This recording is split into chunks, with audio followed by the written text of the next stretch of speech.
উন্নত চিকিৎসার জন্য হাইলাকান্দি জেলার জনগণকে আর শিলচর দৌড়াতে হবে না। এবার হাইলাকান্দি সিভিল হাসপাতালে চালু হবে এমআরআই পরিষেবা, বসবে এমআরআই মেশিন। গতকাল হাইলাকান্দিতে মহিলা উদ্যমিতা অভিযানের চেক বন্টন অনুষ্ঠানে এমন ঘোষণা করেন মুখ্যমন্ত্রী হিমন্ত বিশ্ব শর্মা। মুখ্যমন্ত্রী বলেন, প্রাক্তন মন্ত্রী গৌতম রায়ের পরামর্শে জেলা ক্রীড়া সংস্থার উন্নয়নে আলো 2 কোটি টাকা বরাদ্দ করা হয়েছে। শীঘ্রই ওই টাকা দিয়ে জেলা ক্রীড়া সংস্থার ময়দানের কাজ শুরু হবে। Bureau report, Barak vision. আজি আমাৰ বৰাক ভেলীৰ হাইলাকান্দি আৰু ধলাই সমষ্টিত মহিলা উদ্যমিতাৰ পুঁজি বিতৰণ কৰা হৈছে। অহাকালি উদাৰ বন্ধত পুঁজিৰ বিতৰণ হ'ব আৰু 2-3টা সমষ্টি থাকি যাব। নেক্সট ট্ৰিপত আহি কৰি দিম। বাগান এৰিয়াত আপোনালোকে লেণ্ড কটা দিব বিচাৰি আছে, কংগ্ৰেছে এইটো নাটক বুলি কৈ আছে। আমিতো দিয়ে দিম। তেওঁলোকে নাটক বুলি কৈ থাকোঁতে মানুহে কাগজ পায়ে যাব। আৰু 103টা আসনত বিজেপি আৰু এলায়েন্স হ'ব।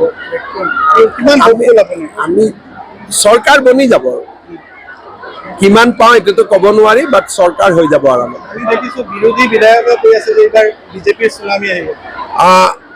ইমান মানুহৰ ৰেছপন্স আৰু সাৰা আসামে মানুহ বহুত বেছি বিজেপিৰ পক্ষত আছে আৰু এবাৰ বহুত ভাল ৰিজাল্ট হ'ব। Is there any development for AIIMS in Borak Valley? There are discussion going on. Already some discussion is going on that we have a AIIMS in Brahmaputra Valley. We should have a AIIMS in Borak Valley also, but nothing concrete. But preliminary discussion is going on. Any कोई ऐसा constitution जगह ये भी कृष्णेंद्र जी भी बोला है कि मेरा समस्ती में बहुत बड़ा जगह है, बिकॉज एम्स होने से तो 1200 बीघा जमीन will be required, so we have to find out, but he offered a good land, but अभी तक it will take time, so because now it is in a very preliminary stage. এটা কোনো না হাইলাকান্দি হসপিটালে MRI হবে, অত বড় circuit হাউস হয়েছে আপনারা দেখেন হাইলাকান্দিতে। স্টেডিয়ামেতেও 2 কোটি টাকা দিলেন। এখন